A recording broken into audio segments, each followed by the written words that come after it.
Avec vous, Christophe Dansette, ce matin. Bonjour Christophe. Bonjour Pauline.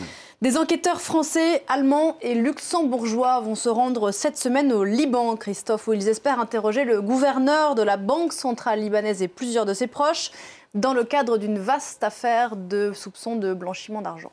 Une enquête qui a commencé en 2020 en Suisse. Des magistrats soupçonnent Riyad Salamé d'avoir, grâce à des montages compliqués et astucieux, réussi à détourner près de 330 millions de dollars de la Banque du Liban entre 2002 et 2014. À la suite de ce premier volet, des enquêtes ont été ouvertes en Allemagne, au Liechtenstein, au Luxembourg et en France, où le parquet national financier a ouvert une enquête contre X pour blanchiment en bande organisée et association de malfaiteurs, après les plaintes de plusieurs ONG, dont Transparency International. Elle vise notamment plusieurs biens soupçonnés d'être mal acquis que possède Riyad Salamé à Paris. Des biens pour une valeur de 120 millions d'euros ont été saisis dans plusieurs pays, dont la France. Et au Liban aussi, une juge enquête. Le frère de Riyad Salamé a même été inculpé pour complicité d'actes d'enrichissement illicité, blanchiment d'argent, libéré sous caution, une caution très importante d'ailleurs. Riyad Salamé, lui, nie tout en bloc. Il affirme que cet argent, c'est bel et bien le sien, qu'il avait amassé cette fortune lorsqu'il était banquier d'affaires. Et pour le moment, l'enquête, elle patine. Riyad Salamé, Christophe, ça n'est pas n'importe qui au Liban. Il a été longtemps considéré comme le magicien du renouveau libanais après la guerre civile, nommé en 1993 par Rafik Hariri à la tête de la Banque centrale, après avoir travaillé pendant 20 ans à la banque d'affaires privée Merrill Lynch, notamment ici à Paris. En 1993, la guerre civile libanaise vient de s'achever, 3 ans plus tôt, et il faut reconstruire le pays. Riyad Salamé va miser sur l'endettement et puis aussi sur un taux de change fixe avec le dollar. Les banques privées locales sont autorisées à prêter à l'État avec des taux d'intérêt de plus de 20%. Les citoyens sont attirés par ces taux plus qu'alléchants, y compris ceux qui vivent à l'étranger, la diaspora, à tel point que de nombreux entrepreneurs préfèrent tout simplement liquider leur affaire et vivre de leur rente, si bien que la base productive du pays, eh bien, elle se rétrécit.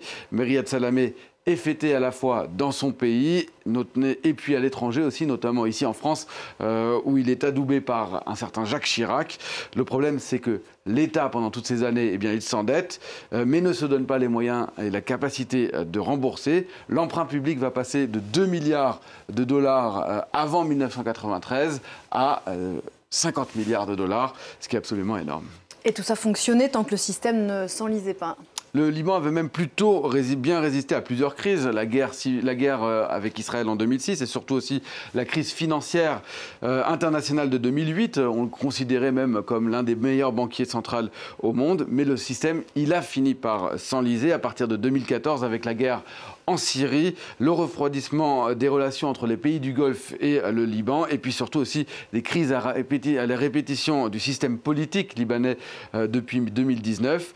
Alors, au lieu de mettre en place une politique de plus de rigueur, la Banque centrale a monté des opérations encore plus complexes pour accélérer le système qu'elle avait mis en place, sauf qu'en réalité, elle a réalisé ce qu'on pourrait appeler une sorte de pyramide de Ponzi qui a fini par s'effondrer. Aujourd'hui, le montant cumulé des pertes du système bancaire libanais s'élève, on l'a vu le chiffre à l'instant, à plus de 72 milliards de dollars. La livre libanaise, elle s'est effondrée. Le taux de change fixe avec le dollar qui est officiel, n'est plus qu'une illusion. Il faut en réalité plus de 42 000 livres pour 1 dollar aujourd'hui. Et Riyad Salamé aujourd'hui est conspué. Il est conspué par la population qui l'accuse d'être responsable de la pire crise économique au Liban depuis plus de 100 ans. Il faut savoir que de nombreux Libanais sont tout simplement ruinés. Ils ont perdu toutes leurs économies.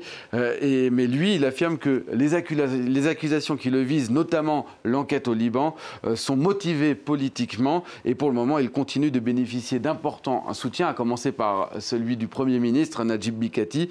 D'ailleurs, il n'est pas du tout évident que les enquêteurs qui vont arriver ces jours-ci ici au Liban puissent l'interroger. Selon le journal de l'Orient le jour, les interrogatoires pourraient commencer le 16 janvier et durer 5 jours, mais aucun mandat d'amener n'a été délivré. Ni Riyad Salamé ni les autres personnes de son entourage ne sont obligés, ne sont contraints de se présenter devant les magistrats. Ils ne seront d'ailleurs pas inquiétés s'ils décidaient de ne pas se rendre à ces convocations.